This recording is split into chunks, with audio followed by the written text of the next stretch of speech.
Hi everyone, welcome back to my channel. আজকে grammar class 1। আজকে আলোচনা করব পার্টস অফ স্পিচ, পদ প্রকরণ। পার্টস অফ স্পিচ কি, পার্টস অফ স্পিচ কাকে বলে, এর অর্থ কি, কত ভাগে ভাগ করা যায়, সমস্ত বিষয়ে আজকে আলোচনা করব। এই ক্লাসটা তোমরা সম্পূর্ণ দেখো। আশা করছি এই ক্লাসটা দেখার পরে পার্টস অফ স্পিচ সম্পর্কে তোমাদের কোনো ডাউট বা সন্দেহ থাকবে না। তোমরা সম্পূর্ণ ধারণা পেয়ে যাবে এবং পার্টস অফ স্পিচ কি বুঝতে পারবে। চলো ক্লাসটা শুরু করি তাহলে। পার্টস অফ স্পিচ কথার অর্থ কি? পার্টস অফ স্পিচ কথার অর্থ হচ্ছে বাক্যের অংশসমূহ। পার্টস অফ স্পিচ কাকে বলে? সেন্টেন্সে ব্যবহৃত প্রতিটা ওয়ার্ড বা শব্দই ভিন্ন ভিন্ন কাজ সম্পূর্ণ করে থাকে। এই সব কাজ অনুযায়ী সেন্টেন্সকে যেসব ভাগে ভাগ করা হয় সেগুলোকে পার্টস অফ স্পিচ বলা হয়। দেখো, এখানে একটা সেন্টেন্স রয়েছে, সেন্টেন্সে চারটে কিন্তু শব্দ রয়েছে। এই সেন্টেন্সে এই চারটে শব্দ কিন্তু আলাদা আলাদা কাজ করেছে। এই কাজ অনুযায়ী আমরা সেন্টেন্সকে যেসব ভাগে ভাগ করি সেগুলোকেই কিন্তু পার্টস অফ স্পিচ বলি আমরা। এখানে কিন্তু ডেফিনেশনটা সেটাই লেখা রয়েছে যে সেন্টেন্সে ব্যবহৃত প্রতিটা ওয়ার্ড বা শব্দই ভিন্ন ভিন্ন কাজ সম্পন্ন করে থাকে। এই সব কাজ অনুযায়ী সেন্টেন্সকে যেসব ভাগে ভাগ করা হয় সেগুলোকে পার্টস অফ স্পিচ বলি। এরপরে আমরা জানবো পার্টস অফ স্পিচ কয় প্রকার ও কি কি। পার্টস অফ স্পিচ 8 প্রকার। 1 নাম্বার হচ্ছে নাউন, এর অর্থ বিশেষ্য। 2 নাম্বার হচ্ছে প্রোনাউন, এর অর্থ সর্বনাম।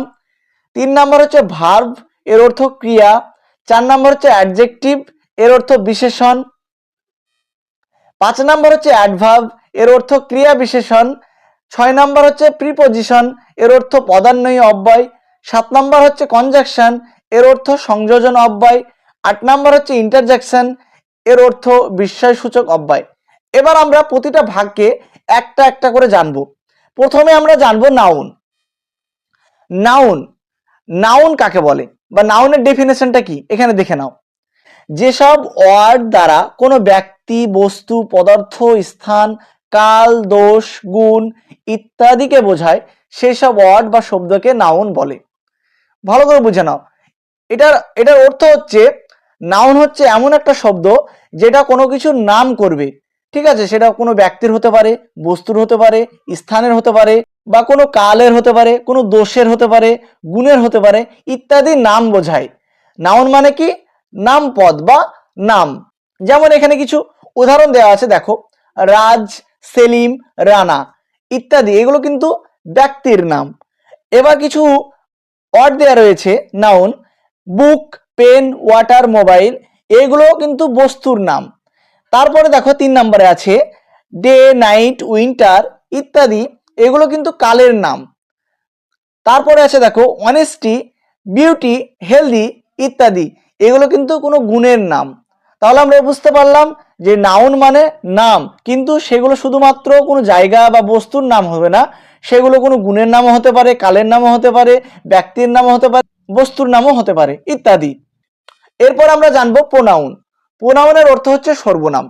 প্রোনাউন কাকে বলে বা প্রোনাউনের ডেফিনেশন কি? যে ওয়ার্ড কোনো নাউনের পরিবর্তে বসে তাকে প্রোনাউন বলে। অর্থাৎ কোনো জায়গায় হয়তো আমরা নাউন একবার বসিয়ে দিয়েছি অলরেডি, এবার দ্বিতীয়বার আমরা সেখানে কি করব? নাউন বসাবো না, নাউনের পরিবর্তে আমরা প্রোনাউন বসাবো। তাহলে প্রোনাউন কোনগুলো? হি, সি, ইট, ইউ, দে ইত্যাদি। এবার আমরা জানবো ভার্ব। এর অর্থ কি? ক্রিয়া। এর ডেফিনেশনটা কেমন হবে? যে ওয়ার্ড দ্বারা কাজ করা বা কিছু হওয়া বোঝায় তাকে আমরা ভার্ব বলি। যেমন ভার্বের কিছু এক্সাম্পল বা উদাহরণ আমি দিয়ে দিয়েছি। Do, play, go, look, read, run ইত্যাদি। এইগুলো কিন্তু সবগুলোই কোনো কাজ বা কোনো কিছু হওয়াকে বোঝানো হয়েছে। তাহলে এইগুলো কি? ভার্ব। এবার আমরা জানবো অ্যাডভার্ব। অ্যাডভার্বটা কি? অ্যাডভার্বের অর্থ হচ্ছে ক্রিয়া বিশেষণ। তাহলে আমরা অ্যাডভার্বের ডেফিনেশনটা দেখে নিই বা সংজ্ঞাটা দেখে নিই। অ্যাডভার্ব হলো এমন একটি শব্দ যা কোনো ক্রিয়া, বিশেষণ, ক্রিয়া বিশেষণ বা বাক্যাংশকে বর্ণনা করে। আরো যদি আমরা ভালোভাবে বুঝতে চাই তাহলে এখানে লেখা আছে, দেখো। এটি কখন, কোথায়, কিভাবে, কি উপায়ে, কি পরিমাণে এই প্রশ্নগুলির কিন্তু উত্তর দেয়। অ্যাডভার্ব শব্দটি কি করে?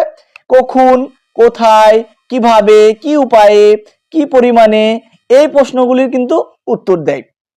কিছু অ্যাডভার্বের এক্সাম্পল রয়েছে, দেখো এখানে স্লোলি, কুইকলি, নাও, আর্লি, অ্যাজ, ইয়েট, সো ইত্যাদি। এগুলো কিন্তু কি অ্যাডভার্বের এক্সাম্পল বা উদাহরণ।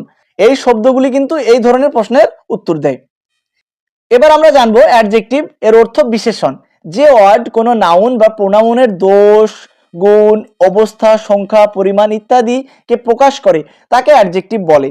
যেমন আমি এখানে গুড লিখলাম, GOOD, গুড। এই গুড এই কথাটির অর্থ হচ্ছে ভালো। তাহলে আমরা কি এটা কখন ব্যবহার করি? যখন আমরা কারো প্রশংসা কি কারো গুণ সম্পর্কে আলোচনা করি, তখন আমরা এই গুড শব্দটি ইউজ করি। তাহলে এটা একটা কি অ্যাডজেক্টিভ। এরকম আরো যে শব্দগুলো রয়েছে যেগুলো দোষ, গুণ, অবস্থা, সংখ্যা, পরিমাণ ইত্যাদি বোঝাতে ব্যবহার করা হয়, তখন সেই শব্দগুলোকে আমরা বলবো অ্যাডজেক্টিভ। এবার আমরা জানবো প্রিপজিশন। প্রিপজিশন কথার অর্থ হচ্ছে পদান্বয়ী অব্যয়। এর ডেফিনেশনটা দেখে নাও। যে সকল শব্দ নাউন বা প্রোনাউনের পূর্বে বসে এবং সেন্টেন্সের অন্য শব্দের সঙ্গে নাউন বা প্রোনাউনের সম্পর্ক প্রকাশ করে তাকে প্রিপজিশন বলা হয়। ঠিক আছে, ভালো করে বুঝে যাও।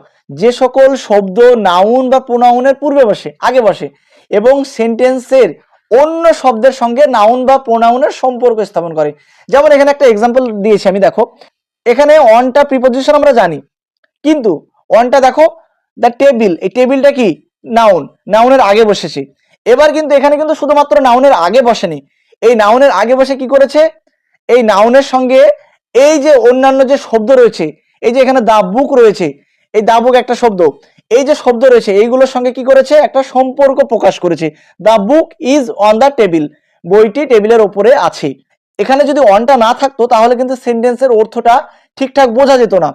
তাহলে প্রিপজিশনের কাজ কি? প্রিপজিশনের কাজ হচ্ছে নাউন বা প্রোনাউনের পূর্বে বসবে এবং নাউন বা প্রোনাউনের সঙ্গে বাক্যের অন্য শব্দের সম্পর্ক স্থাপন করবে। এরপর আমরা জানবো কনজাকশন। কনজাকশনের অর্থ হচ্ছে সংযোজন অব্যয়। ডেফিনেশনটা দেখে নাও। যে ওয়ার্ড দুই বা ততোধিক ওয়ার্ড, ফ্রেজ, সেন্টেন্সকে যুক্ত করে তাকে কনজাকশন বলে।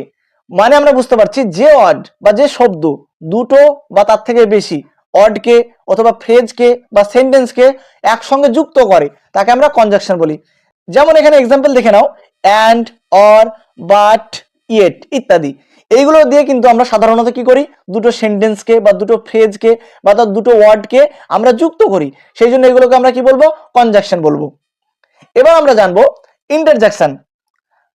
এর অর্থ হচ্ছে বিস্ময়সূচক। এর ডেফিনেশনটা দেখে নাও। যে সকল শব্দ দুঃখ, কষ্ট, আনন্দ, ঘৃণা, লজ্জা প্রভৃতি মনের আবেগ প্রকাশ করে সেই সব শব্দকে আমরা ইন্টারজেকশন বলি। যেমন কিছু এক্সাম্পল আমি দিয়ে দিয়েছি এখানে, এলাস, ও, হ্যালো, এগুলো কিন্তু কি মনের একটা আবেগ, মনের একটা ভাব, মনের একটা আংশিক আবেগ ইত্যাদি প্রকাশ করে, সেই জন্য এই শব্দগুলোকে বলা হয় ইন্টারজেকশন। আজকের ক্লাসটা এতটুকু। এর পরবর্তী ক্লাসে কিন্তু আমি প্রতিটা পার্টস অফ স্পিচের ভাগগুলোকে আমি আলাদা আলাদা করে আলোচনা করব। আজকে একটা ক্লাসে সম্পূর্ণ আলোচনা করলাম, কিন্তু নাউন, প্রোনাউন, অ্যাডজেক্টিভ এগুলোকে আমি এক একটা ক্লাসে আলাদা আলাদা ভাগ করে ক্লাস করাবো এবং সম্পূর্ণভাবে ডিটেলসে, আরো ডিটেলসে তোমাদেরকে আলোচনা করে বুঝিয়ে দেবো।